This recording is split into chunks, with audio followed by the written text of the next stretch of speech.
بسم اللہ الرحمن الرحیم۔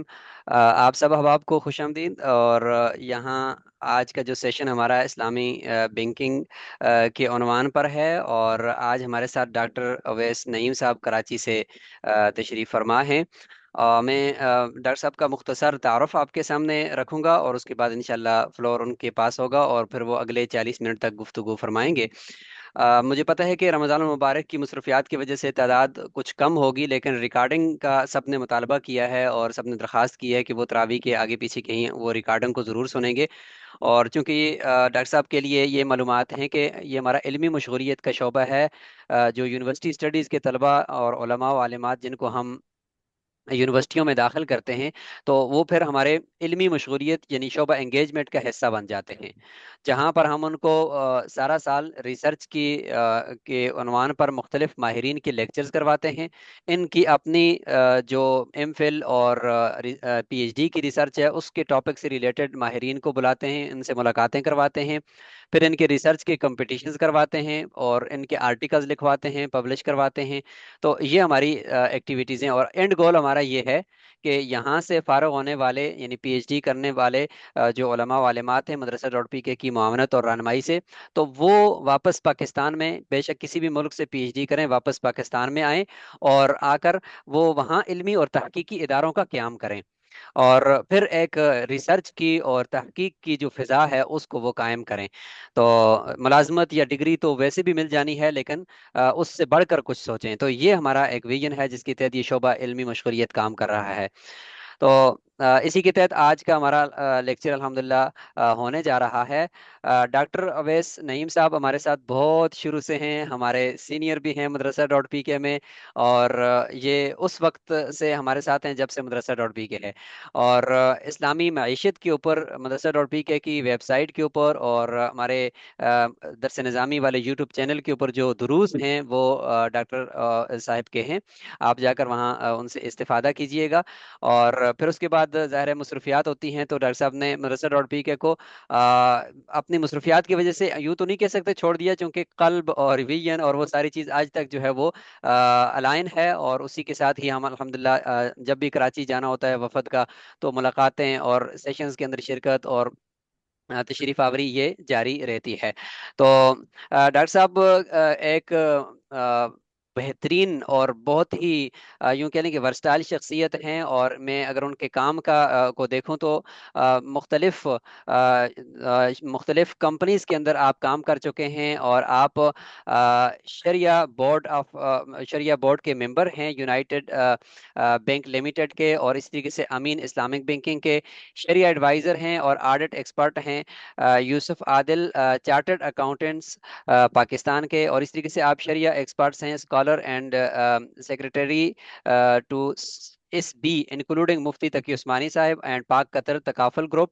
اس طریقے سے ڈائریکٹر اور شرعیہ آپ ایکسپرٹ ہیں الحکمہ شرعیہ ایڈوائزری سروسز لمیٹڈ کراچی کے۔ ایک پوری لسٹ ہے یہاں پر مختلف انسٹیٹیوشنز کی اور مختلف کمپنیز اور اداروں کی۔ آپ آتھر ہیں بجوع آجال کا فقی جائزہ ایک کتاب ہے، اور دوسری ہے عصر حاضر میں بجوع الآجال کی رائج صورتیں، اور اس طریقے سے امپیکٹ آف تکافل on poverty and uplifting education in Pakistan, اس طریقے سے اسلامک بینکنگ ان پاکستان۔ یہ کچھ بکس اور کچھ ریسرچز ہیں اور پیپرز ہیں جن کے آپ آتھر ہیں۔ اسی طریقے سے مختلف اداروں کے اندر آپ نے مختلف اپنی یہ سروسز اسی اسلامک بینکنگ اور معیشت کے عنوان سے ہی آپ نے دی ہیں، اور درس نظامی آپ کی جامعہ اشرفیہ لاہور سے ہے، اور مفتی کورس آپ کا جامعہ دارالعلوم کراچی سے ہے، اور ایم بی اے آپ نے کیا ہوا ہے بینکنگ اینڈ فائننس میں، اور اسی طریقے سے P H D Islamic finance کے اندر آپ کی یونیورسٹی آف کراچی سے ہے، اور آپ کا سرٹیفائیڈ جو شرعیہ ایڈوائزر یوں کہہ سکتے ہیں کہ شرعی adviser and author from accounting and auditing organization for Islamic financial institutions Bahrain, اس سے آپ نے سی ایس اے کیا ہوا ہے، اور آئی بی سی سی کے بھی آپ ماشاءاللہ ڈگری ہولڈر ہیں۔ تو یہ ڈاکٹر صاحب کا مختصر سا تعارف ہے، باقی بہت سارے انسٹیٹیوٹ میں نے اور ادارے اسکپ کیے ہیں چونکہ ابھی وقت بھی کم ہے، اور ڈاکٹر صاحب خود آپ ان کی گفتگو سے سونے کے انشاءاللہ اللہ تعالیٰ نے ملکہ دیا ہے اس فیلڈ کے اندر۔ تو آج کے سیشن کو باقاعدہ ہم شروع کرتے ہیں، اور आप सब अब आप में जिन्होंने मुस्तकबिल में इरादे किए हुए हैं कि पीएचडी आप इस्लामिक बैंकिंग के अंदर करने जा रहे हैं, या जो इस वक्त जिनकी करंट रिसर्च जो है वो इस्लामिक बैंकिंग के अंदर है, या जिन्होंने इससे पहले कोई इस पे रिसर्च की हुई है, तो आप सब के लिए ये आज का सेशन इंतहाई मुफीद होगा। डॉक्टर साहब, ओवर टू यू जी। जजाकुमुल्लाह। बहुत शुक्रिया, जज़ाकुमुल्लाह खैर। अस्सलाम वालेकुम वरहमतुल्लाहि वबरकातुहू। बहुत ज़्यादा तफसील आपने अर्ज कर दी। ये लोगों को वर्गलाने के लिए लिखते हैं हम प्रोफाइल में। हकीकत में हम एक जैसे ही हैं और जो है कमज़ोर लोग ही हैं। मैं एक छोटी सी प्रेजेंटेशन शेयर करता हूँ जी। ताकि समझने में आसानी हो सके। आप ज़रा खुश हो रही है? जी हाँ।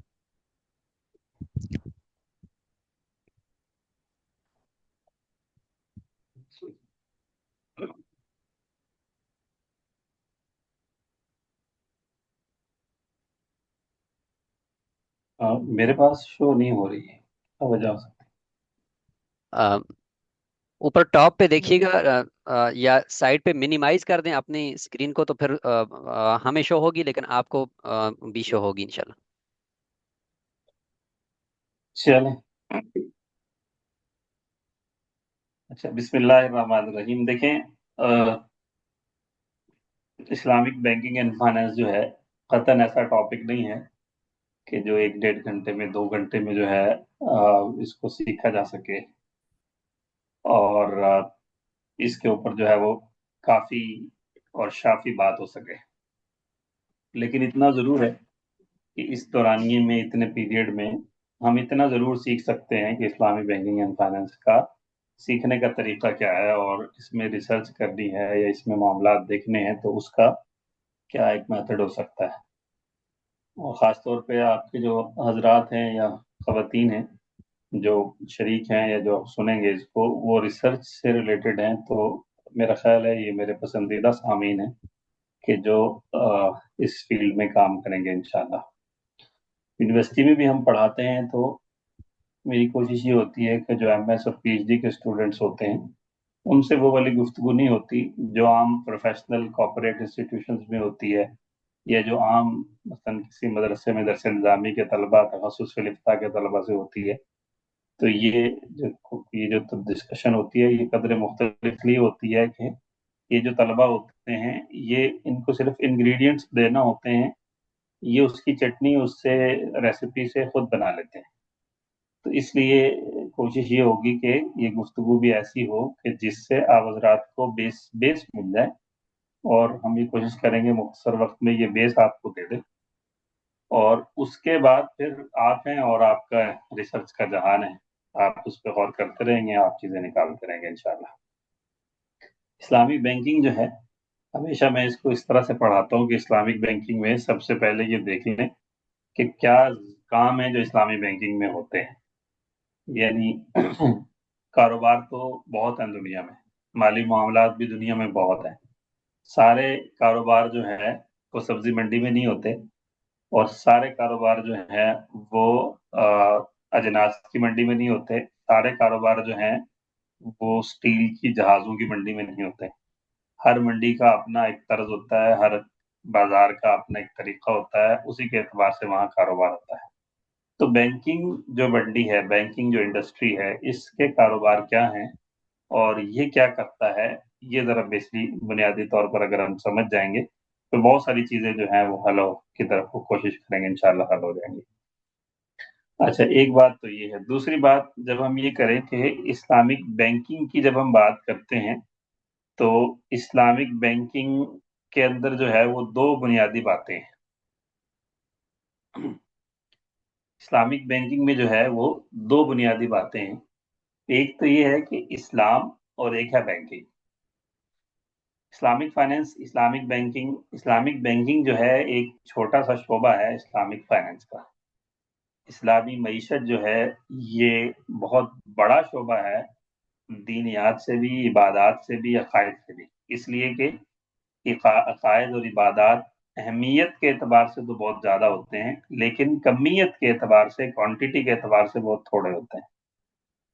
इसी तरह जो माशी मामलात हैं, माली मामलात हैं, वो अहमियत के एतबार से भी ज़रूर हैं, और वो क्वांटिटी में बहुत ज़्यादा है, उनकी तादाद बहुत ज़्यादा होती है। तो इस लिहाज से इनको सीखने के लिए ज़रा और तरीके से देखना पड़ता है। तो पहली बात तो हमें ये समझनी चाहिए कि दुनिया में जो है वो अ, बैंक जो है वो किन-किन चीज़ों पे काम करता है। तो इस्लाम और बैंकिंग, इस अगर आप बहुत अच्छे बैंकर्स हैं और इस्लामिक नॉलेज आपका नहीं है, जो कि हमारी ऑडियंस नहीं है, तो भी आप Islamic banker, Islamic finance expert नहीं बन सकते। और अगर आप बहुत अच्छे शरीयत स्कॉलर हैं, बहुत काबिल मुफ्ती हैं, काबिल आलिम आलिमा हैं, लेकिन आपको फाइनेंस और बैंकिंग का नहीं पता है, तो भी आप इस शोबे में जो है वो अच्छे से समझ नहीं सकते इसको। यही वजह है कि हमने भी जब इस शोबे में कदम रखा तो दरस निज़ामी तखस्सुस के साथ-साथ फिर इन चीज़ों को भी सीखा समझा, ताकि हम एक इल्मुल यकीन की हद तक, या एक यूँ कहें कि जो बुनियादी असबाब हैं, उनकी हद तक गौर करने के बाद कोई फैसला कर सकें। और फिर शरिया बोर्ड मेंबर जब आप होते हैं, शरिया एडवाइज़र होते हैं, तो फिर आप लाखों लोगों का ज़िम्मा जो है अपने कंधे पे उठाते हैं, तो उसके लिए आपको बहुत क्लियर और बहुत वाज़ेह होना ज़रूरी होता है। ख़्याल, अटकल-पच्चू से आप जो है वो फैसले नहीं कर पाते। तो इसलिए मेरी पहली दरख्वास्त तो ये होगी आप हज़रात से, जो भी आपके एक्सपर्ट्स हैं, जो जो इस शोबे में काम करना चाहते हैं, बल्कि मैं तो ये चाहता हूँ कि बहुत ज़रूरत है इस वक़्त दीगर शोबों के साथ-साथ इस्लामिक फाइनेंस के शोबे में रिसर्च करने की। और हकीकत ये है कि इस वक़्त जो इस्लामिक बैंकिंग हो रही है, ये एक इनकलाबी मईशत है, जो हिस्ट्री में इस तरह से एकदम से जो है माली मामलात में इनकलाब नहीं आया। कैसे जो है वो पत्थर से कागज़ और कागज़ से अब नंबर की तरफ जो इस्लाम मईशत चल रही है, ये इस तरह से इतनी जल्दी कभी नहीं बदली। ये जो 8-10 सालों में तब्दीलियाँ आई हैं, इनके लिए पिछले ज़मानों में 2-2 सदियाँ, 3-3 सदियाँ लगती थी। तो लेकिन रिसर्च उस स्पीड से और रफ्तार से नहीं बढ़ रही। इसकी वजह ये होगी आइंदा चल के 20-25 साल के बाद जो हमारी जनरेशन होगी, वो ये जो अभी प्रैक्टिसेस हैं इनको मिस कर जाएगी, इसलिए कि ये रिसर्च इन पे नहीं हुई होगी और इनको लिखा नहीं गया होगा। इसलिए मैं अपने रिसर्चर हज़रात से ये ज़रूर दरख्वास्त करूँगा कि कोशिश ये करें कि इस वक़्त जो माली मामलात हो रहे हैं, उन पे ज़रूर कलम उठाएँ, उन पे ज़रूर गौर-व-फ़िक्र करें। यकीनन हमारी भी ये ज़िम्मेदारी बनती है, लेकिन जब हम 9 से 5 एक जगह बैठ के मसरूफ़ हैं, तो फिर रिसर्च करने का दिमाग ही बाकी नहीं रहता कि आदमी रिसर्च पे भी गौर करे। लेकिन बहरहाल ये एक्सक्यूज़ तो नहीं है, करना तो इसको भी चाहिए। अब हम आ जाएँ, थोड़ा-सा शरिया का आपको पता है, इस्लाम का आपको पता है कि किसी भी शोबे में इस्लाम ने जो है, वो अपने मानने वालों को तन्हा नहीं छोड़ा है। अकायद हों, इबादत हों, अखलाकियात हों, माशरात हों या माली मामलात हों, ये पाँचों शोबों में काफ़ी जो है, ये जो जो 24 घंटे की ज़िंदगी है, उसमें पूरी रहनुमाई मौजूद है। तो इसका मतलब ये हुआ कि माली मामलात की पूरी रहनुमाई मौजूद है। फिर इसका ये मतलब ये हुआ कि बैंकिंग में भी तो माली मामलात ही होते हैं, बैंकिंग में तो कोई सब्जियाँ नहीं बिकती या कोई ऐसे काम नहीं होते, वहाँ भी माली मामलात होते हैं। तो बैंकिंग में जो काम हो रहे हैं, उनकी भी रहनुमाई शरिया में मौजूद है। अब हम थोड़ा-सा ये देख लेते हैं कि बैंकिंग में जो काम हो रहे हैं, वो हैं क्या बुनियादी तौर पर? बैंक का मावज़िया लहू क्या है? अब बहुत सादा अंदाज़ में अगर आप समझें, तो अगर आप थोड़ी देर के लिए एक बैंक की ब्रांच के बाहर खड़े हो जाएँ और आप देखें कि लोग बैंक में क्या लेने आ रहे हैं, क्या देने आ रहे हैं, तो आपको अंदाज़ा होगा कि जो लोग बैंक में आ रहे हैं, वो पैसे लेकर आते हैं, पैसे रखवाने के लिए बैंक में, या फिर बैंक से कर्जा-वर्जा या लोन पैसे लेने आते हैं। बहर सूरत या तो वो पैसे बैंक में जमा करवाने आ रहे हैं या फिर बैंक से पैसे लेने आ रहे हैं। अब देख लेते हैं इन दोनों लोगों को कि ये जो लोग बैंक में पैसे रखवाने आ रहे हैं, ये क्यों रखवाने आ रहे हैं? या तो हिफ़ाज़त की गरज से रखवाने आ रहे हैं, सेफ्टी की गरज से रखवाने आ रहे हैं, या फिर ये लोग पैसे रखवाने आ रहे हैं ताकि इनको नफ़ा दिया जा सके, इनको फ़ायदा हो, इनको प्रॉफ़िट हो। तो ये 2 गरज हैं लोगों की बैंक में पैसे रखवाने की। और जो लोग बैंक से पैसे लेने आते हैं, वो भी उनकी भी 2 वजूहात हैं। आपके सामने जो स्लाइड खुली हुई है, उसमें अगर आप देखेंगे, तो 2 वजूहात हैं, नीड मनी की, फॉर रनिंग नीड्स, यानी रोजमर्रा जरूरियात की जो चीजें हैं वो एक शख्स के पास नहीं है, और उन चीजों को हासिल करने के लिए जो है वो बैंक के पास आता है कि मुझे गाड़ी चाहिए, मुझे घर चाहिए, मुझे लैपटॉप चाहिए, मुझे जनरेटर चाहिए, मोटरसाइकिल चाहिए, इस तरह की जो चीजें हैं उनके लिए आदमी आता है। या फिर वो बैंक के पास इसलिए आता है कि उसको तिजारती जरूरतों को पूरा करने के लिए पैसे चाहिए। तो बैंकिंग का पूरा निजाम इन चार जरूरतों पर ही खड़ा है। बाकी बैंकों में जितने भी काम होते हैं इन चार जरूरतों को पूरा करने के लिए ही होते हैं। मैं फिर दोहराऊंगा, बैंक में लोग आते हैं सेफ्टी, हिफाजत के लिए, अपनी पैसों की हिफाजत के लिए। नंबर दो, अच्छा, हिफाजत इस तरह से भी हो सकती है कि बैंक में रखे तो चोरी नहीं होंगे। हिफाजत इस तरह से भी हो सकती है कि अगर आप बैंक में, आपने किसी को कोयटा में या मलेशिया में या कहीं पे भी पैसे देने हैं, एक ये कि आप खुद ट्रैवल करें लेके जाएं तो उसमें खतरा है, आप बैंक को दे दें, बैंक वहां पहुंचा देगा, ये भी हिफाजत। दूसरे लोग इसलिए आते हैं बैंक में पैसे देने के उनको नफा चाहिए। लेने इसलिए आते हैं कि रोजमर्रा जरूरियात जिसको रनिंग नीड्स कहते हैं, और कारोबारी जरूरियात जिसको कमर्शियल नीड कहते हैं। तो इन चार बुनियादी बातों के ऊपर बैंक जो है काम करता है। अब थोड़ा सा, चूंकि ये जुमे का खिताब नहीं है, आप हजरात का भी इसमें पार्टिसिपेशन रिक्वायर्ड होगा। आप थोड़ा सा गौर व फिक्र करके फरमाइए कि ये जो चार काम हैं, क्या ये सिर्फ बैंक में ही होते हैं या ये बैंक से बाहर भी होते हैं?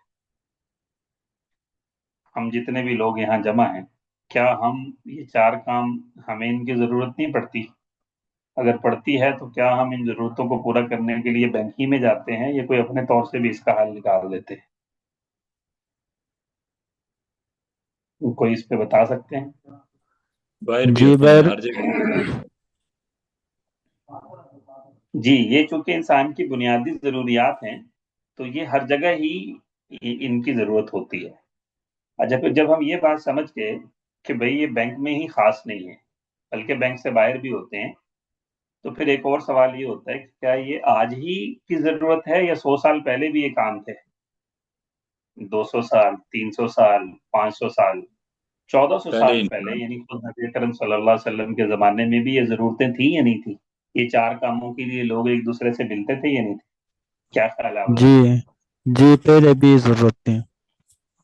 का? हाँ जी, क्योंकि ये बुनियादी जरूरतें हैं, इसलिए इनके लिए लोग जो है, ये इंसान अपने तौर पे कोई ना कोई हल इसका तलाश करता रहा है, और नबी अकरम सल्लल्लाहु अलैहि वसल्लम के ज़माने में भी इन पे काम होता था। तो बैंकिंग के हलाल हराम को समझने के लिए सबसे पहले ये समझना पड़ेगा कि जो काम बैंक में होते हैं वो काम नबी पाक सल्लल्लाहु अलैहि वसल्लम के ज़माने में कैसे होते थे। तो एक स्लाइड आप हज़रात को मैं दिखाता हूँ जिसमें कोशिश ये की गई है कि देखेंगे कि हिस्ट्री में उसके मिसालें क्या थी।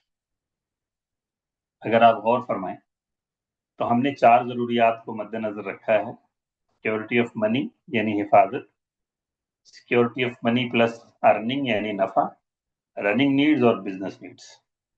इसमें अगर हिस्ट्री यानी नबी अकरम सल्लल्लाहु अलैहि वसल्लम के ज़माने में अगर देखें तो एक अमानत का कॉन्सेप्ट था कि लोग जो है वो एक दूसरे के पास अमानतें रखवा देते थे, हिफाजत हो जाती थी। हजरत अली रजी अल्लाह तआला अन्हु का हिजरत वाला किस्सा आपको याद है। इससे ज्यादा तफसील में अमानत की मेरा ख्याल है आप उलमा के सामने जाना गुस्ताखी हो। और इसी तरह दूसरा ऑप्शन जो था वो इसका कर्ज का था। ये बात जो है, कदरे इसका रिवाज कम था, और नबी अकरम सल्लल्लाहु अलैहि वसल्लम के ज़माने में कुछ सहाबा कराम जैसे हज़रत साद बिन अबी वक़ास रज़ी अल्लाह ताला अन्हु की मिसाल मिलती है, या हज़रत ज़ुबैर बिन अवाम रज़ी अल्लाह ताला अन्हु की मिसाल मिलती है कि लोगों ने उनको पैसे दिए किसी अमानत के तौर पर, हिफाजत के तौर पर, तो उन्होंने ये कहा कि भाई मुझे हिफाजत वगैरह के देने, अमानत वगैरह के लिए देने की बजाय आप मुझे कर्ज दे दें। उसका फायदा ये है कि अगर आप किसी को अमानत देते हैं तो वो उस अमानत को इस्तेमाल नहीं कर सकता, बल्कि उसको जैसे है वैसे ही उसने संभाल के रखना है। तो दो जिम्मेदारियां हो गई, एक तो इस्तेमाल नहीं कर सकते, दूसरा आपने उसको संभाल के भी रखना है। जबकि अगर आप किसी को वही पैसे कर्ज दे दें तो उसमें क्या है, उसमें सामने वाला उसको इस्तेमाल भी कर सकता है और उसको वो पैसे संभाल के भी नहीं रखने, तो ये फायदा हो जाता है। तो इस तरह की कुछ मिसालें जो है वो सहाबा कराम रिज़वानुल्लाह अलैहिम अजमईन के ज़माने में भी ملتی ہے کہ حفاظت کے لیے بھی جو ہے وہ قرض کا معاملہ کیا جاتا رہا. تو باقی زمین میں دفن کر دینا یا اس طرح کی حفاظت کے لیے بھی مثالیں موجود تھیں. اچھا، یہ تو بات ہوگی کہ حضور کے زمانے میں صلی اللہ علیہ وسلم پیسوں کی یا مال کی جو کیش ہے اس کی حفاظت کیسے کی جاتی تھی، وہ آپ کے سامنے آ گیا. اب اگلی ضرورت کی طرف بڑھیں. وہ یہ کہ اگر کسی کے پاس پیسے ہوتے اور وہ کسی دوسرے کو پیسے دے کے کام کروانا چاہتا اور نفع حاصل کرنا چاہتا تو اس کی کیا صورتیں تھیں. یہ بھی آپ کو بہت اچھے سے معلوم ہے کہ 3 صورتیں ہو سکتی ہیں اور 3 ہی تھی.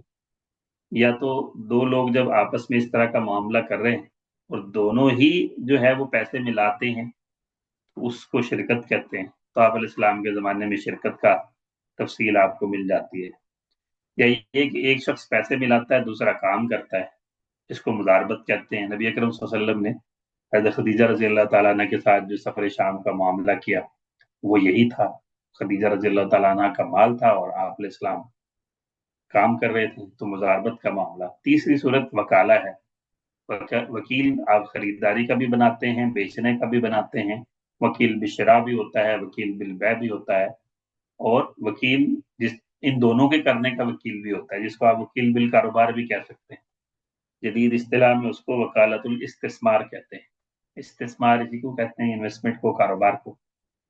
تو یہ 3 ہی طریقے حضور صلی اللہ علیہ وسلم کی زندگی میں موجود رہے ہیں کہ جن کے ذریعے ایک شخص کے پاس پیسے ہوں، جیسے وہ بینک میں آ کے پیسے رکھوا رہا ہے اور نفع حاصل کرنا چاہتا ہے، ایسے حضور کی زندگی میں اگر کسی کو نفع حاصل کرنا ہوتا تو وہ یا تو شرکت کے ذریعے کرتا، یا پھر مضاربت کے ذریعے کرتا، یا پھر وکالہ کے ذریعے کرتا.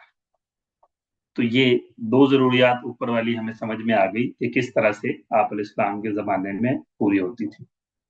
اب تیسری ضرورت کی طرف آ جائیں. وہ یہ ہے کہ اگر کسی کو ضروریات زندگی کو پورا کرنے کے لیے اگر کوئی چیز چاہیے تو وہ حضور کے زمانے میں کیسے. دیکھیں، جب بھی ہمیں ضرورت ہوتی ہے نا کسی چیز کی، تو وہ 2 ہی چیزوں میں سے کسی ایک چیز کی ضرورت ہوتی ہے، یا تو پیسے کی یا کسی اثاثے کی، جس کو ہم ایسٹ کہتے ہیں.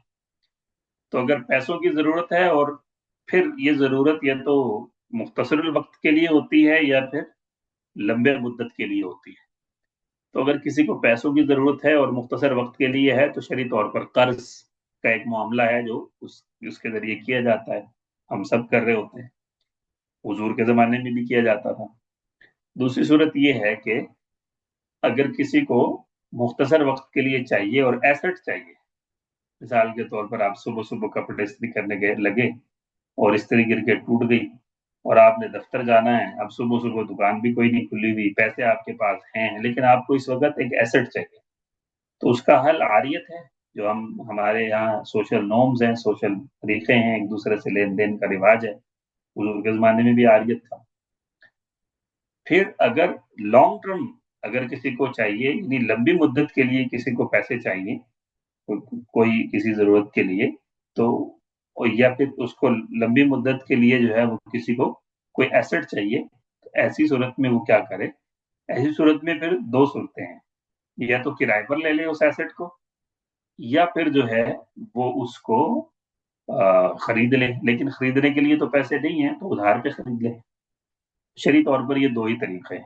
یا تو کرائے پر لے لے، مثال کے طور پہ مجھے دفتر جانا ہوتا ہے ہر روز، تو مجھے آنے جانے کے لیے موٹر سائیکل چاہیے اگر، یا گاڑی چاہیے، پیسے میرے پاس ہے نہیں خریداری کے لیے، تو میں کیا کروں، میں کسی بس والے سے، کسی گاڑی والے سے معاہدہ کر لوں کہ بھائی ہر مہینے آپ کو اتنا کرایہ دیا کروں گا، آپ مجھے لے جایا کریں دفتر اور واپس چھوڑ دیا کریں. تو یہ کرایہ داری کا معاملہ ہے. دوسری صورت یہ ہے کہ میں ادھار پہ گاڑی خرید لوں اور ہر مہینے تھوڑی تھوڑی قسطیں کر کے دیتا رہوں اور جو ہے وہ اس سے معاملہ کر لوں. تو یا تو کرایہ داری ہو سکتی ہے یا خریداری ہو سکتی ہے ادھار پہ. حضور کے زمانے میں بھی ہوتی تھی، آپ علیہ الصلوۃ والسلام نے یہودی سے ممبر بنوایا، ٹھیک ہے، اور کرایہ داری کے معاملات بھی موجود ہیں. اب آپ آ جائیں بزنس نیڈ کی طرف. اگر بزنس کسی کو کرنا ہے تو پہلی بات تو وہی ہے، اب بزنس کو دیکھا جاتا ہے کہ جو بزنس ہوتا ہے، جو کاروبار ہوتا ہے، اسی کے اعتبار سے اس سے معاملہ ہوتا ہے. ایک شخص ہے وہ یہ کہتا ہے کہ جناب میرے پاس پیسے تو ہیں، کام کرنے کے لیے بندہ نہیں ہے، تو مضاربت ہو سکتی ہے. ایک شخص ہے کہ میرے پاس پیسے ہیں کم ہیں, مل کے کام کرتے ہیں, تو وہ شرکت ہو جائے گی. ایک شخص ہے وہ کہتا ہے کہ جی مجھے صرف جو ہے میں فلاں چیز بناتا ہوں, مثال کے طور پہ میں لیپ ٹاپ بناتا ہوں, لیکن مجھے چپس جو ہیں اس کے اندر لگتی ہیں وہ امریکہ سے یا چائنا سے خریدنی پڑتی ہیں, تو ٹھیک ہے اس کو وہاں سے خرید کر بیچ دیں گے, تو یہ بے کے ذریعے بیچ دیں گے, مرابہ کر لیں گے, مسامہ کر لیں گے. تو غرض یہ کہ بزنس کی اگر ضروریات ہیں اس کو پورا کرنے کے لیے بھی یا تو کرایہ داری کا معاملہ کرے گی, یا یہ کہ اس کو خرید و فروخت کا معاملہ کرتے ہیں. کرایہ داری کا عنوان آپ کے سمجھتے ہیں کہ شریعت میں اجارہ سے ہے, اور خرید و فروخت کو البیع سے تعبیر کیا گیا ہے. تو دنیا میں کاروبار بھی یہ دو ہی ہیں, سروسز اور ٹریڈ, اور شرعی طور پر اس کے متبادل بھی یہ دو ہی ہیں, اجارہ اور البیع. تو اس اعتراض سے جو ہے حضور صلی اللہ علیہ وسلم کے زمانے میں یہ ساری ضروریات پوری ہوتی تھی, جو کہ آج بینکنگ یا کسی ایک بینک میں جو ہے وہ پوری ہوتی ہیں. تو یہاں تک آپ نے یہ دیکھ لیا کہ یہ چار ضرورتیں ہیں جو بینک میں پوری کرتے کا, چار قسم کے کام ہیں جو بینک میں ہوتے ہیں. اور دوسری بات آپ نے یہ دیکھ لی کہ یہ چار قسم کے کام حضور کے زمانے میں کیسے ہوتے تھے. اب اگلی سلائیڈ میں آپ کو یہ دکھاتے ہیں کہ سودی بینکاری جو ہے اس میں یہ چار قسم کے کام کیسے ہوتے ہیں. سیفٹی آف منی کا نام سودی بینکاری میں کرنٹ اکاؤنٹ ہے, نفع والے شعبے کا نام سیونگ اکاؤنٹ یا ٹی ڈی آر ہے, اور رننگ نیڈز کے شعبے کا نام کنزیومر لونز ہے, اور بزنس نیڈز کے شعبے کا نام کارپوریٹ لونز ہے. اور ان سب میں ایک ہی ایگریمنٹ ہوتا ہے, ایک ہی عقد ہوتا ہے جس کو lending borrowing lending borrowing lending borrowing کہتے ہیں. اب سوچیں کہ لینڈنگ بوروئنگ کیا ہوتا ہے. شرعی طور پر قانونی یعنی لینڈنگ کہتے ہیں ادھار دینے کو, اور بوروئنگ کہتے ہیں ادھار لینے کو. تو یہ لینڈنگ بوروئنگ جو ہے یہ ہمارے قرض سے ملتا جلتا ہے. گو کہ لینڈنگ بوروئنگ کوئی شرعی عقد نہیں ہے, لیکن لینڈنگ بوروئنگ جو ہے یہ کمرشل کانٹریکٹ ہے, کیونکہ یہ اہل مغرب نے بنایا. تو اہل مغرب نے بنایا تو انہوں نے اس بات کا خیال نہیں کیا کہ ہمارے اسلامی جو تشخص ہے اس سے یہ میچ کرتا ہے یا نہیں کرتا, بلکہ انہوں نے اپنی سہولت سے جو ان کو اچھا لگا تو انہوں نے بنایا. لیکن ضروریات وہی ہیں, یہ بات ذہن میں رکھی جائے. تو اب کیا ہے کہ لینڈنگ بوروئنگ شرعی طور پر اگر اس کا جائزہ لیں تو یہ قرض ہے, ادھار لینا ادھار دینا یہ قرض کہلاتا ہے شریعت میں. تو لہذا جہاں ادھار لینا دینا برابری کے پیسوں میں ہوگا تو ہمیں کوئی مسئلہ نہیں ہوگا. لہذا کرنٹ اکاؤنٹ کھولنا سودی بینکاری میں بھی جائز ہے, علماء کرام نے بتایا ہے, اس لیے کہ وہاں جتنے پیسے دیے جاتے ہیں اتنے ہی واپس ملتے ہیں. تو لینڈنگ بوروئنگ وداؤٹ انٹرسٹ یہ کوئی مسئلہ نہیں ہے, کرنٹ اکاؤنٹ کھولنا جائز ہے. اور دوسری صورت ہے کہ سیونگ اکاؤنٹ میں لینڈنگ بوروئنگ ود انٹرسٹ, ظاہر ہے بینک انٹرسٹ دیتا ہے, لوگوں کو نفع دیتا ہے, تو یہ شرعی طور پر سود ہوگا. اسی طرح رننگ نیڈز میں لینڈنگ بوروئنگ, وہاں کسٹمر جو ہوتے ہیں وہ انٹرسٹ دیتے ہیں, وہ سود دیتے ہیں, وہ بھی سود ہوگا. اسی طرح بزنس نیڈز کے شعبے میں بھی لینڈنگ بوروئنگ ہوگی تو وہ بھی انٹرسٹ ہوگا, اور جو کسٹمر ہوتے ہیں وہاں وہ بھی سود دیتے ہیں. تو اوپر کا جو ایک مرحلہ ہے اس کی گنجائش ہوتی ہے کنونشنل بینکاری میں, سودی بینکاری میں, لیکن جو نیچے کے تین مرحلے ہیں ان میں چونکہ سود پایا جاتا ہے اس لیے شرعی طور پر ان کی گنجائش نہیں ہوتی, وہ جائز بھی ہوتا ہے.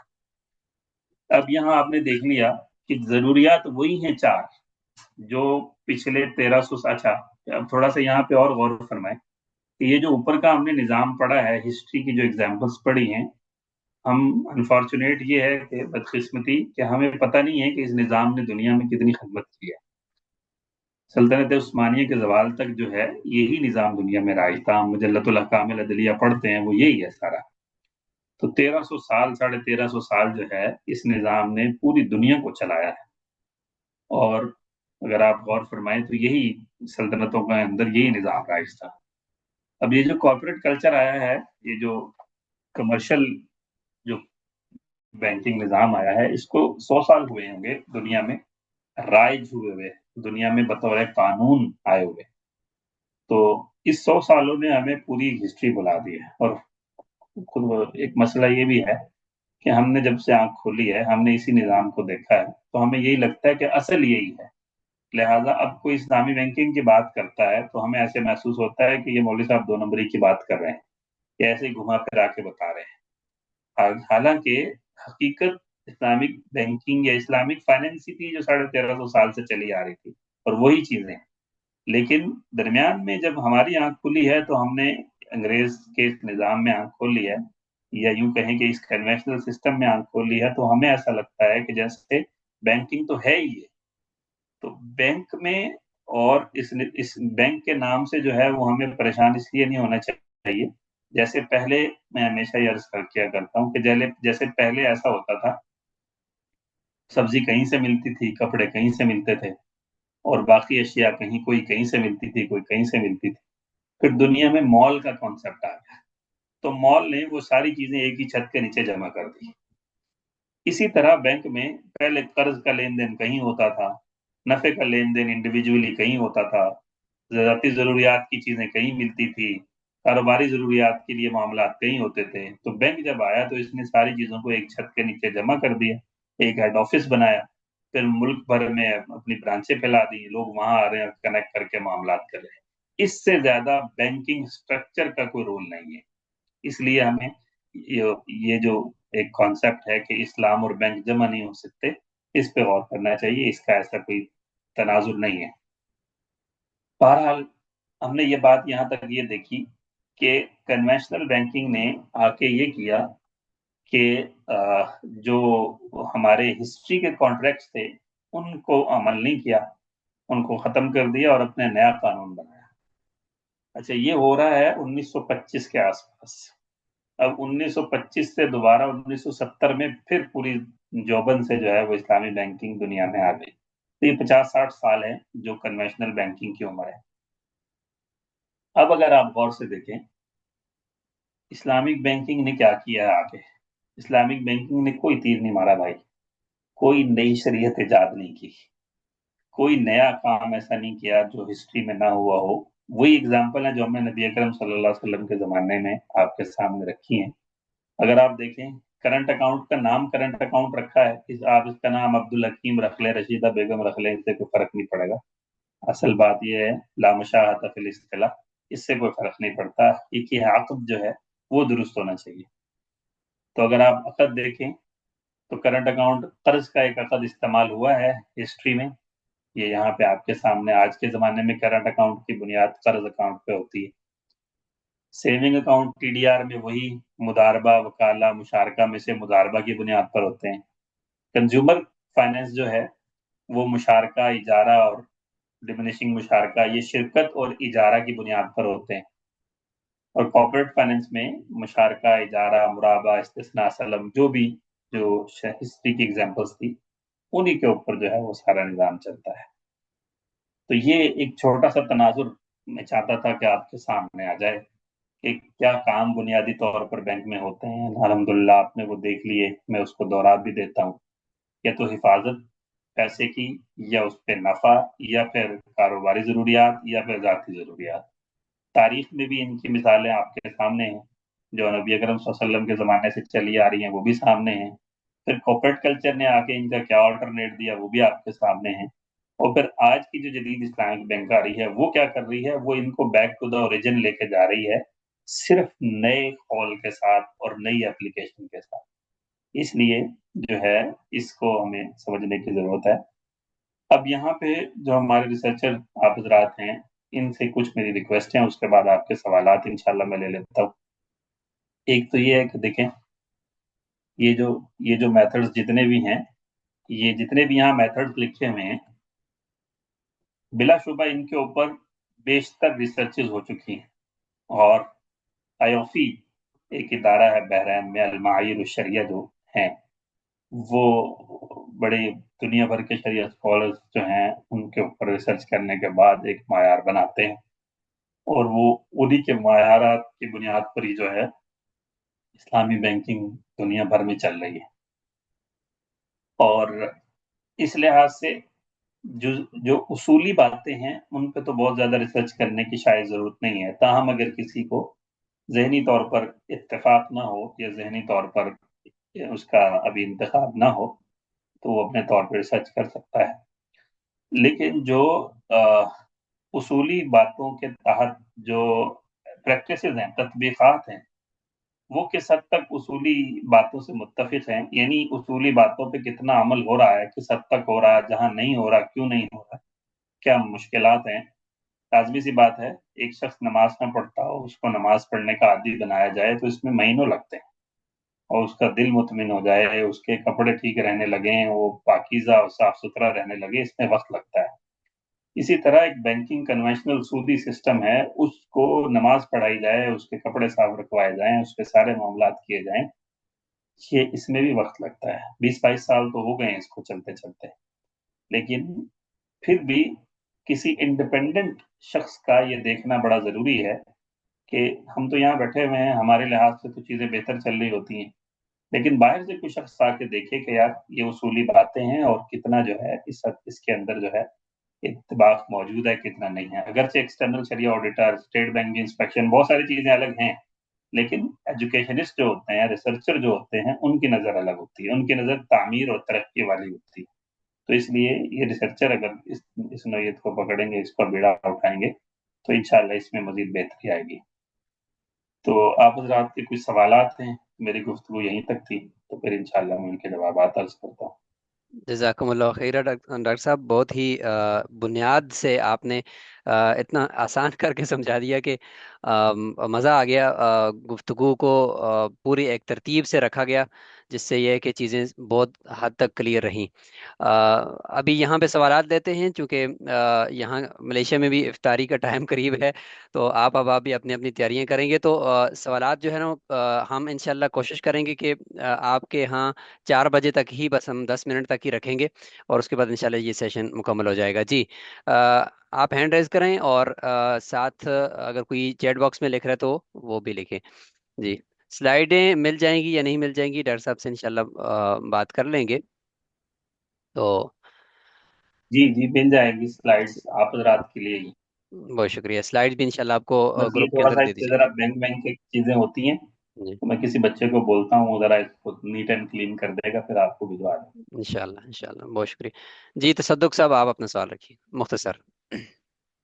अस्सलाम वालेकुम रहमतुल्लाहि व बरकातहू। वालेकुम सलाम। अच्छा डॉक्टर वाह साहब, इस्लाम। बैंकिंग के हवाले से अक्सर जो है ना, ये एक सवाल किया भी जाता है, बल्कि कई एक उलमा के मैंने बयानात भी सुने। वो कहते हैं कि बैंक जो भी स्टेट बैंक की पॉलिसी को फॉलो कर रहा है, और स्टेट बैंक की पॉलिसी के अंदर ये सारी चीज़ें जो है ना, ये सूदी शराइत और ये सारी चीज़ें मौजूद हैं। अगरचे हर बैंक ने एक इस्लामिक विंडो रखी हुई है, लेकिन उनका ओवरऑल जो है ना, वो सारा सिलसिला एक ही जगह से चलता है। तो उस जगह पर हम कैसे जो है ना इस चीज़ को समझ पाएंगे, या उसमें हम कैसे तमीज कर सकेंगे कि ये दुरुस्त हो रहा है या नहीं? जी, बहुत अच्छा सवाल है, बहुत बुनियादी बात है। देखें, जिस तरह से एक बैंक के अंदर इस्लामी शोबा है, इसी तरह से स्टेट बैंक में भी एक इस्लामी डिवीजन डिपार्टमेंट है। तो स्टेट बैंक की जो पॉलिसीज हैं, जो रहनुमाई के लिए गाइडलाइंस हैं, उसूल और जवाबित हैं, वो इस्लामी बैंकिंग के लिए अलग होते हैं, कन्वेंशनल के लिए अलग होते हैं। इसलिए कन्वेंशनल वाले हमारे ऊपर लागू नहीं होते, हमारे कन्वेंशनल वाले के ऊपर लागू नहीं होते, तो वो मामलात अलग है। अच्छा, यहीं तक नहीं है, तो इससे अगला भी लोग सवाल करते हैं कि स्टेट बैंक MIF IMF और वर्ल्ड बैंक के तहत होता है। तो जिस हद तक वर्ल्ड बैंक और स्टेट बैंक MIF के तहत होता है, IMF और वर्ल्ड बैंक के अंदर भी इस्लामी बैंकिंग विंडोज है, वो भी इस्लामी बैंकिंग का काम करते हैं। तो इस लिहाज से आप यूँ समझें, हमेशा जो भी इस्लामिक बैंकिंग की तफसीलात हैं, मैं इसको आसानी से समझाने के लिए ही अर्ज किया करता हूँ कि जैसे ठंडे और गर्म पानी के लिए दो अलग अलग नल होते हैं, वो मिक्स नहीं होते, वैसे ही इस्लामी बैंकिंग और कन्वेंशनल बैंकिंग का स्ट्रक्चर बिल्कुल अलग अलग होता है, ये कहीं पे भी मिक्स नहीं होता। और जहाँ ये मिक्स हो जाए, तो वहाँ पे शरिया स्कॉलर्स जो हैं, पहली बात तो होता ही नहीं, इसका तरीका ही ऐसा है। अगर हो भी जाए तो फिर शरिया स्कॉलर्स इसीलिए बैंकों में होते हैं कि वो इसका निगरानी करें, इसका ख्याल रखें। और खुदा ना खास्ता अगर किसी बैंक में हो जाए, स्टेट बैंक को पता चल जाए, तो उसके ऊपर अरबों रुपए की पेनल्टी लगती है। तो इसलिए बैंक जानबूझकर भी इस तरफ नहीं जाते। बहुत खूब जी। अगला सवाल जी। जी अख्तर साहब। अस्सलाम वालेकुम रहमतुल्लाहि व बरकातहू। कैसे डॉक्टर साहब? अवैध साहब से तो बहुत से वालेकुम जगहों में जर्नल लेक्चर सुने, तो उस्ताद जी वैसे जो है ना ये सब तो काइबोर के तहत जो है ना चलते हैं, और असल सवाल ये उठता है कि मतलब इस्लामिक बैंक अपना जो है ना कोई रेट क्यों नहीं मुंतखब करते, जो मतलब हम वैसे काइबोर की उस पर चलते हैं, स्टेट बैंक की। हाँ, एक तो है अख्तर साहब, हमारी ख्वाहिश वो यही है कि इस्लामी बैंकिंग अपना रेट लेके आए। एक ही है मार्केट की हकीकत। मैं एक मिसाल देता हूँ। जैसे कोयटा में अगर अखरोट की मंडी है, वहाँ 5 ताजिर हैं। एक ताजिर है हाजी अख्तर आलम, बाकी 5 ताजिर और हैं। लेकिन मंडी का 80% हिस्सा जो है वो हाजी अख्तर आलम साहब के पास है। तो आप क्या समझते हैं कि हाजी अख्तर साहब एक रेट अपना निकालते हैं और बाकी 5 ताजिर जो है वो दूसरा रेट निकालते हैं, तो किसकी बात मानी जाएगी? यकीनी तौर पर जमीनी हक़ाइक़ यही हैं कि हाजी साहब की बात मानी जाएगी, इसलिए कि मार्केट का ज्यादा शेयर इनके पास है। लोग ज्यादा खरीदारी इनसे करते हैं, लोग ज्यादा मामलात इनसे करते हैं, तो जो यहाँ कारोबार होगा उसी को देख के जो छोटे ताजिर हैं वो अपना कारोबार करेंगे। इसी तरह इस्लामी बैंकिंग का शोबा जो है वो भी छोटा है इंडस्ट्री में, 27-28% है। बाकी वो 72-73% है। तो लिहाजा उन्हीं को देखते हुए ही बैंकिंग जो है वो हो रही होगी। जब हम 40-50 क्रॉस कर जाएंगे तो फिर ये ऑटोमेटिकली हमारी तरफ शिफ्ट हो जाएगा, फिर हम हाजी अख्तर आलम हो जाएंगे। तो ये इंशाल्लाह इस तरह से एड्रेस हो जाएगा। दूसरी बात ये है कि क्या शरई तौर पर हम कायबोर को अपना मरकज बना सकते हैं या नहीं बना सकते? तो शरई तौर पर बना सकते हैं, इसमें कोई मसला इसलिए नहीं है कि कायबोर जो है एक रेट तय करने का तरीका है। मसलन एक शख्स जो है वो कोई दूध की बोतल बेच रहा हो 100 रुपए की, और उसके बराबर में एक शख्स जो है वो शराब की बोतल बेच रहा हो 100 रुपए की, तो दूध वाले का दूध बेचना इसलिए नाजायज नहीं होगा कि वो शराब की बोतल के रेट से बेच रहा है। तो इसलिए जो असल प्रोसेस है, जो असल प्रोडक्ट है, वो वही रहेगी। अगर वकाला हो रहा है, मुजारबा मुशारका हो रहा है और उसके उसूल जवाबित पर अमल हो रहा है, तो अगरचे रेट आइबोर से मुताबिकत रखता भी हो तो शरई तौर पर उसमें कोई मसला नहीं है। इसलिए शरीयत ने रेट तय करना और नफ़े का जो तनासुब है ये तय करना मुताकिदैन के दरमियान रखा है, मुताकिदैन को छोड़ दिया है। अब मुताकिदैन का रेट कायबोर से मैच हो जाए या ना हो, इससे कोई फर्क नहीं पड़ेगा। फिर एक और बात भी, तीसरी बात जो हकीकत है जिसकी तरफ कम लोगों की तवज्जो जाती है, वो ये है कि मसलन आज कायबोर है 10, 10 है कायबोर। तो पूरे बैंकिंग इंडस्ट्री में आज पूरे दिन में एक भी ट्रांजैक्शन 10 के रेट पे नहीं होगी। या तो 10 के ऊपर 2-3-4% ऊपर होगी, या 10 से 1-8% नीचे होगी। तो कायबोल को तो बेस तब बनाए ना अगर हम 10 पे रेट 10 के ऊपर का कारोबार करें, 10 पे कोई कारोबार नहीं करेगा। तो कायबोर प्लस स्प्रेड पे काम होता है। कायबोर +2, कायबोर +1, कायबोर +1 4, जिस तरह में। तो ये जो 1 2 3 4 है ना, ये बैंकों का डिस्क्रिशन होता है। तो लिहाजा जब आप अपना डिस्क्रिशन, अपना इख्तियार इस्तेमाल कर रहे हैं तो कायबोर एक सहारे की हद तक तो रह जाता है। वो सिर्फ उसके ऊपर फिक्स होके, उसके ऊपर पाबंद होके कारोबार नहीं होता। तो ये 3-4 बातें थी, जो कि एक उमूमी सवाल है, जैसा इंशाल्लाह समझ में आ जाएगी। बहुत खूब। आखिरी सवाल लेंगे हम। कोई भी अगर आप में से पूछना चाहे तो पूछ सकते हैं, उसके बाद फिर इंशाल्लाह ये सेशन मुकम्मल हो जाएगा।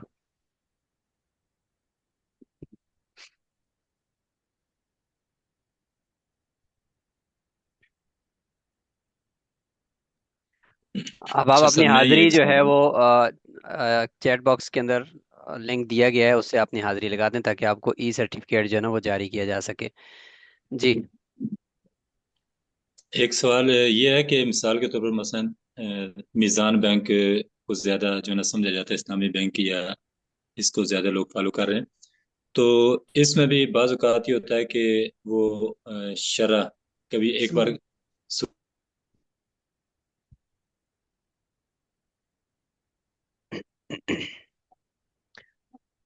तो सदुक साहब, आपके यहाँ पूरी शायद बात इंटरनेट का मुझे नहीं मसला आई। है। जी। हाँ, पूरी बात मुझे समझ में नहीं आई। जी जी, उनके यहाँ शायद इंटरनेट का कोई मसला है। तब तक शाह उसामा साहब, आप अपना सवाल रखिए। अस्सलाम वालेकुम वरहमतुल्लाहि वबरकातुह। वालेकुम सलाम। वाह। मैं पूछना ये चाह रहा हूँ कि जो मीज़ान बैंक है ये तो इस्लामिक बैंक है। अलबत्ता बाज़ चीज़ों में हमने देखा है कि जैसे काइबोर के जो स्टेट बैंक की तरफ से मुतय्यन किया जाता है, तो ये इसमें आज़ाद क्यों नहीं हो सकता है? जो इस्लामिक बैंकिंग जैसे फैसल बैंक है, मिज़ान, अब मिज़ान तो है ही है, अलबत्ता फैसल बैंक मुकम्मल वो इस्लामिक हो चुका है, तो ये लोग अपना कारोबार क्यों नहीं मुतय्यन कर सकते हैं? वो क्यों स्टेट बैंक के मोहताज है? इस पे तो काफी तफसील से अभी उसामा साहब बात हमने की है। मैं फिर दोहरा देता हूँ थोड़ा सा मुख्तसरन, बाकी आप रिकॉर्डिंग से सुन लेंगे तो इंशाल्लाह आपको डिटेल मिल जाएगी। वो यही है कि देखिए, मार्केट में शेयर जो है इस्लामी बैंकिंग का भी कम है। तो जब इस्लामिक बैंकिंग एक ताजिर हो जिसका 70-80% शेयर हो, बाकी ताजिरों का 20% हो, तो उसी की मानी जाती है जिसका शेयर बड़ा होता है। जमीनी हकायक यही। तो इसलिए इस्लामी बैंक अभी अपना नहीं लाएंगे, लेकिन अभी आगे चल के कन्वर्जन हो रही है, तो 40-50% जब शेयर इनका हो जाएगा मार्केट का, तो फिर इंशाल्लाह ये लाएंगे। बाकी शरी तफसीलात इसकी मैं अभी जवाब दे चुका और एक बात ये है कि जब के अभी यानी जो वो फैसला आया है कोर्ट का कि 2028 तक तमाम बैंक इस्लामी हो जाएंगे, 2028 तक जो अभी काम कर रहे हैं ना कन्वेंशनल बैंक, वो सब इस्लामिक हो जाएंगे। तो बज़ाहिर तो जो अभी आजकल माहौल चल रहा है उस हिसाब से लगता नहीं कि वो हो सकता है इतनी जल्दी। नहीं, बज़ाहिर जो आजकल माहौल चल रहा है उससे लगता है कि हो जाएंगे, इसलिए कि आप शायद माहौल से वाकिफ नहीं है। आप देखें, यूनाइटेड बैंक जिसमें मैं भी काम करता हूँ, उसने अपने 2 सूबे कन्वर्ट कर दिए हैं इस्लामी बैंकिंग में, केपीके और बलोचिस्तान। फैसल पूरा कन्वर्ट हो गया है। समिट बैंक ने कन्वर्जन का ऐलान कर दिया है। बीओपी ने कन्वर्जन का ऐलान कर दिया है। स्टैंडर्ड चार्टर्ड कन्वर्ट हो रहा है। जनाब बैंक अल हबीब कन्वर्जन कर रहा है। हबीब बैंक ने 200 ब्रांचें कन्वर्ट कर दी हैं। अगर आप इस तरह देखेंगे ना, तो सारे अलाइड बैंक ने 200 ब्रांचें कन्वर्ट कर दी हैं।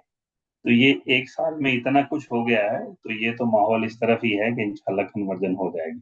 100% हो पाएगी या नहीं, ये अल्लाह जानते हैं, क्योंकि मैं हमेशा ये अर्ज करता हूँ कि बिगड़े हुए बच्चे को नमाज पढ़ाना मुश्किल है, नए बच्चे को नमाज का आदी बनाना आसान है। तो इसलिए 100% तो अल्लाह जानते हैं, लेकिन काम इस पे बहुत तेजी से हो रहा है, इंशाल्लाह होगा।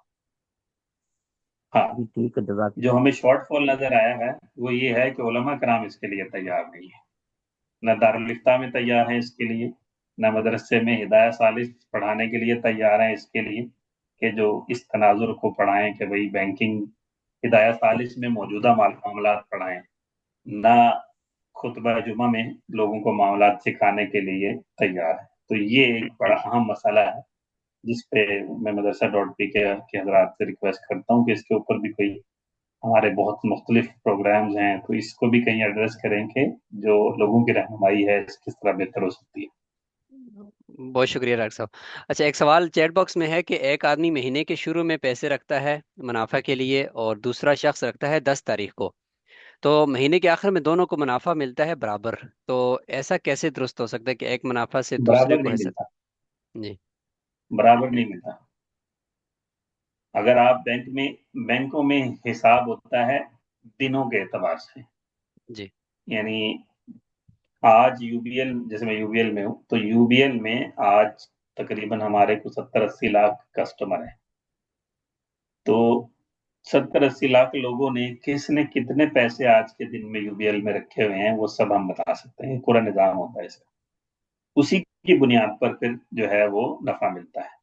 अगर किसी ने 10 दिन रखे हैं तो 10 दिन का मिलेगा, 5 दिन रखे हैं 5 दिन का मिलेगा, शुरू में 3 दिन रखे हैं, दरम्यान में निकाल लिए, आखिर में 2 दिन रखे हैं, ऐसे ही मिलेगा।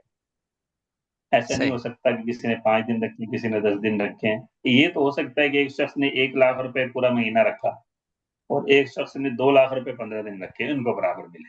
उसकी वजह ये है कि 1 लाख रुपए में जितना कारोबार पूरे महीने में हुआ, 2 लाख में उससे तो 15 दिन में हो गया।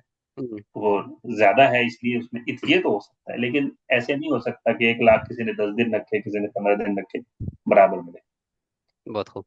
अ, एक पूछ रहे हैं कि कराची में कौन सी यूनिवर्सिटी में इस्लामिक फाइनेंस को बेहतर निसाब के साथ सीखा जा सकता है?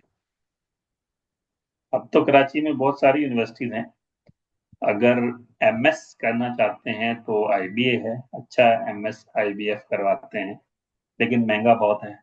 और अगर इसके अलावा है तो शेख सैयद इस्लामिक सेंटर है, वो भी बीएस करवाते हैं, एमएस भी करवाते हैं। इसी तरह इकरा यूनिवर्सिटी में MBA Islamic banking and finance होता है। इसी तरह ابھی ہم بحریہ یونیورسٹی میں بھی ہم کوشش کر رہے ہیں، ایک انگیجمنٹ ہے وہاں پہ بھی۔ اچھا، اس کے علاوہ اگر ایز اے نالج کوئی سیکھنا چاہے ادر دین ڈگری، تو میں سمجھتا ہوں کہ سب سے بہترین جو ذریعہ ہے وہ ہے دارالعلوم کا شعبہ CIE، centre for Islamic economics, مرکز الاقتصاد الاسلامی۔ تو اس کے تحت جو ہے سب سے بہترین اسلامی بینکنگ جو ہے وہ سیکھی جا سکتی ہے، اور وہ ہوتا بھی ہفتے اتوار، دو دو سبق ہوتے ہیں، ایک ایک دو دو گھنٹے کے، اور پیسے بھی بہت زیادہ نہیں ہوتے، علماء کرام کو 50% ڈسکاؤنٹ ہوتا ہے، تو آ جا کے ایک سمیسٹر میں کہیں بہت کم پیسے بھی ہوتے ہیں، اور حضرت کے جو براہ راست شاگرد اساتذہ ہیں وہ پڑھاتے ہیں، تو بہت مفید جو پڑھا جا سکتا ہے وہ وہاں سے پڑھا جا سکتا ہے۔ لیکن یہ کہ وہ دارالعلوم کا اٹ سیلف ایک سرٹیفکیٹ ہے، وہ کوئی ڈگری نہیں ہے، کیونکہ طلبا کے لیے ڈگری کا ہونا بھی ایک عام ہوتا ہے۔ بہت شکریہ عمیر بھائی، بس 30 سیکنڈ میں آپ اپنی بات رکھیے گا۔ آپ کا سوال میں نے چیٹ باکس سے پڑھ لیا تھا جی۔ السلام علیکم ورحمۃ اللہ وبرکاتہ۔ وعلیکم السلام۔